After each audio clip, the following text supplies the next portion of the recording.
Hello बच्चों, राम राम जोहार। बच्चों, एक शानदार सा सवाल है। आइए इस सवाल को अपन लोग करते हैं। सवाल में क्या बोला जा रहा है, सबसे पहले सवाल को पढ़ते हैं, समझते हैं, फिर हम लोग सॉल्व करेंगे। ओके बच्चों, तो यहाँ पे बोला जा रहा है एज पर गिवन फिगर। ये आपके सामने डायग्राम दिया हुआ है। ओके, वेटलेस पुली पी, ठीक है, एक वेटलेस पुली दिया हुआ है। P is attached on double incline frictionless surface. ये जो है ये फ्रिक्शनलेस सरफेस है, ठीक है ना। डबल इंक्लाइंड आप देख रहे हैं इस तरह से है। The tension in the string massless will be g is equal to 10 metre per second square लेने के लिए आपको बोला गया है। तो आसान कर दिया है सवाल, फ्रिक्शनलेस बोल दिया है, वेटलेस पुली दे बोल दिया है, तो सवाल वैसे ही आसान हो गया आपका। ओके बच्चों, तो देखिए इस सवाल को कैसे करते हैं अपन लोग, राइट। आइए देखते हैं, समझते हैं अपन लोग, स्टेप बाय स्टेप चलेंगे बच्चों, ठीक है ना। तो देखिए यहाँ पे सबसे पहली बात, इस सवाल को हम लोग कैसे सॉल्व करेंगे। तो सबसे पहली बात ये होगी बच्चों कि ध्यान से देखिए। तो इसका मास आपको दे रखा है क्वेश्चन में, यहाँ पे मैं लिख देता हूँ। आपका दे रखा है 4 kg, ये मास दे रखा है 4 kg, और ये मास दे रखा है आपका 1 kg, राइट क्या, ठीक है, ये दे रखा है आपको। और इधर की तरफ देखेंगे तो टेंशन आपका टी लग रहा है, और ये भी टेंशन क्या होगा, टी होगा, राइट। Okay, clear that. यहाँ पे देखिए थोड़ा सा हम लोग देखें यहाँ पे, तो इधर नीचे की तरफ लगेगा आपका, क्या लगेगा, mg लगेगा, राइट। और इसी का mg का एक कंपोनेंट इधर आ जाएगा, तो आपका ये एंगल यदि 60 है तो ये भी एंगल कितना होगा, 60 डिग्री होगा बच्चों, राइट क्या। ठीक, यहाँ पे थोड़ा सा देखिए, ये एंगल कितना होगा, 60 डिग्री होगा ये भी एंगल, ठीक है ना। और ध्यान से यदि देखा जाए तो यहाँ पे जो होगा ये 4 kg, ये 1 kg है, तो एक्सेलरेशन इसमें इधर की तरफ होगा, राइट। क्लियर दैट, ये बात आपको समझ में आ रही है। अब यहाँ पे देखिए तो और ये हो जाएगा mg cos 60 डिग्री, ठीक है ना। और इधर की तरफ यहाँ पे देखिए, ध्यान से देखिएगा बच्चों आप लोग, तो आपको दिखेगा यहाँ पे देखिए,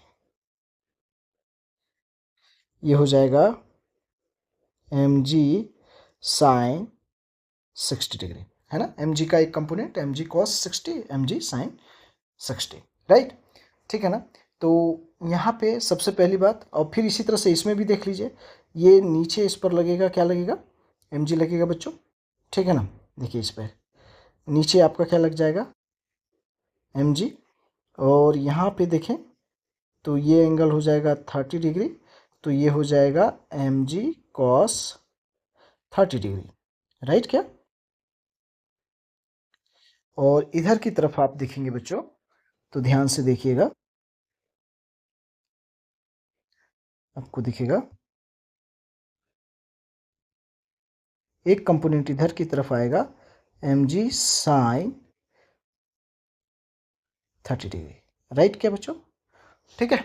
ओके, क्लियर दैट, इतनी बात आपको क्लियर हो गई। अब यहाँ से दो इक्वेशन बनेंगे। तो सबसे पहली बात यहाँ पे क्या हो जाएगा, इसको देखिए, यदि अपन लोग सॉल्व करें बच्चों, तो ध्यान से थोड़ी सी चीज़ों को देखते हुए समझते हुए चलिएगा, तो आपको क्लियर हो जाएंगी बच्चे बातें। हम लिख सकते हैं जो नेट फोर्स होगा इस मास के लिए, यदि मैं बात कर दूं अभी, तो यहाँ पे जो नेट फोर्स होगा वो क्या हो जाएगा बच्चों, m into A is equal to, कौन सा फोर्स यहाँ पे बड़ा होगा, ये वाला फोर्स बड़ा होगा, ठीक है, राइट। तो यहाँ पे हो गया mg sine 60 degree minus tension, ये वाला टेंशन आप देख रहे हैं, ठीक है, राइट। तो यहाँ पे थोड़ा सा सॉल्व कर दीजिए, सारा वैल्यू आपको दिया हुआ है। m कितना है यहाँ पे, 4 kg है, तो 4 इंटू ए हो गया, यहाँ पे हो जाएगा 4 इंटू 10 हो जाएगा, ओके बच्चों। और साइन 60 डिग्री का वैल्यू √3/2 हो जाएगा, माइनस टी हो जाएगा, राइट। तो यहाँ से देखिए तो 2 2 जा 4, ठीक है ना, कट जाएगा यहाँ पे, तो क्या हो जाएगा यहाँ पे देखिए 4a इक्वल टू, यहाँ पे हो गया 2 इंटू 10, कितना हो गया 20 √3 माइनस टी। ये इक्वेशन नंबर 1 मान लीजिए आप इसको, ठीक है ना, इसको इक्वेशन नंबर 1 मान के रख लेता हूँ, राइट। अब इसी तरह से दूसरे मास के लिए काम कर लेते हैं हम लोग। तो उसके लिए हम लोग क्या करेंगे, यहाँ पे क्या हो जाएगा, एम ए है ना, m1 m2 लिख सकते हैं आप चाहें तो यहाँ पे मैं सीधा अब दूसरे के लिए मास कितना है 1 kg है, तो 1 into A is equal to 1 into G, है ना। इसको आप लिखेंगे तो आप इसको लिख सकते हैं, ठीक है ना, 1 इंटू जी साइन 30 डिग्री लिख सकते हैं, ठीक है ना। ये वाला आप देख पा रहे हैं यहाँ पे, ठीक है ना। ओके, तो यहाँ पे थोड़ा सा अब एक चीज़ को समझना ज़रूरी है। क्या समझना ज़रूरी है कि यहाँ पे देखिए, यदि ध्यान से देखिएगा बच्चों, तो यहाँ पे देखिए मैं दिखा रहा हूँ, इधर एक्सेलरेशन यहाँ पे इधर ये मतलब इधर की तरफ आएगा, नीचे की तरफ आएगा, और यहाँ पे देखेंगे तो यहाँ पे देखिए ये ऊपर की तरफ जाएगा, है ना, ठीक है ना। तो कौन सा फोर्स बड़ा होगा, ये टेंशन बड़ा होगा यहाँ पे, ठीक है ना। तो यहाँ पे आप लिख सकते हैं इसको, क्या लिखते हैं, टी माइनस क्या हो जाएगा 1 जी साइन 30 डिग्री, राइट।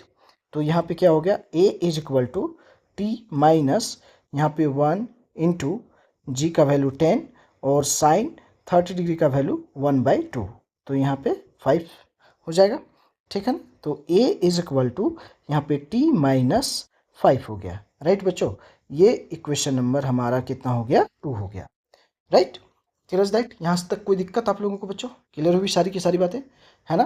तो अब यहाँ से सॉल्व करिए थोड़ी सी चीज़ों को। तो हम लोग यहाँ पे लिखेंगे, ध्यान से देखिएगा समझिएगा, हम लोग क्या लिखेंगे, फ्रॉम, थोड़ी सी बात ध्यान से देखिए, हम लोग लिखेंगे यहाँ पे from equation 1 and 2 we get, ठीक है। तो यहाँ पे देखिए, तो हमारे पास इक्वेशन नंबर 1 क्या है, हमारे पास है 4a is equal to 20√3 minus T, ये इक्वेशन नंबर 1 है। अब ए का वैल्यू यहाँ पे देखिए तो t माइनस 5 है, ठीक है, इसमें पुट कर दीजिए डायरेक्ट यहाँ पे, तो आपको सॉल्व हो जाएगा। तो 4 और यहाँ पे t माइनस 5 हो जाएगा, और यहाँ पे होगा 20√3 माइनस टी। इसको सॉल्व करिए बच्चों, तो हो जाएगा ये 4t, है ना, 4t minus 20 is equal to 20√3 minus T, right. अब यहाँ पे इसको सॉल्व कर दीजिए, यहाँ पे थोड़ा सा यहाँ आ जाता हूँ यहाँ पे मैं, ठीक है ना। तो यहाँ पे देखिए क्या हो जाएगा 4t और ये t इधर आ जाएगा तो हो जाएगा plus T is equal to, ये क्या हो गया 20√3 और ये 20 इधर चला जाएगा, माइनस में है तो इधर जाएगा तो क्या हो जाएगा प्लस में, ठीक है। तो ये हो गया 5t इज इक्वल टू, यहाँ से 20 कॉमन ले लीजिए तो बचेगा अपन के पास √3 प्लस 1, राइट क्या। तो देखिए 5 और यहाँ से कट जाएगा 4, सो यहाँ पे क्या आ जाएगा अपन का t इज इक्वल टू, ध्यान से देखिएगा बच्चों, t इज इक्वल टू आपका आ गया 4 इंटू √3 प्लस 1 न्यूटन। यही इस सवाल का क्या हो गया बच्चों, आंसर हो गया, राइट क्या। क्लियर, आपको समझ में आई बच्चों। तो ये इस सवाल का क्या हो गया, आंसर हो गया बच्चों। देखिए मैंने पूरे सवाल को स्टेप बाय स्टेप करा है बच्चों, ध्यान से देख लीजिए, आपके सामने सवाल जो था मैंने आपको दिखाया यहाँ पे, ठीक है। ये आपका क्वेश्चन प्रॉपर मैंने आपको समझाया सारी की सारी बातें, और ये आपके सामने डायग्राम दिया था, डायग्राम में कुछ उठापटक अपन ने करा है, राइट क्या, और कोई दिक्कत वाली बात नहीं है। तो यहाँ पे कौन सा ऑप्शन सही आपको नज़र आ रहा है, तो आपका ऑप्शन नंबर ए यहाँ पे क्या होगा, करेक्ट होगा बच्चों, राइट क्या। तो देखिए अब ये डायग्राम के हेल्प से हमने पूरे क्वेश्चन को आसानी से सॉल्व कर दिया। 2 इक्वेशन आए, दोनों इक्वेशन को सॉल्व कर दिया, तो यहाँ से टेंशन की वैल्यू अपन को आसानी से मिल गई। तो ये आप एक बार देख लीजिए, ये क्वेश्चन है आपका और ये डायग्राम और सॉल्यूशन, ठीक है ना, देख पा रहे होंगे बच्चों, ठीक है। क्लियर हुई यहाँ तक सारी की सारी बातें। तो एक मज़ेदार सा सवाल था और बढ़िया सवाल था, आपको ज़्यादा टाइम लेने वाला सवाल नहीं था, केवल ये डायग्राम वगैरह जो बनाने में मेरे को टाइम लगा, बाकी ये सवाल बहुत अच्छा था और आसान था।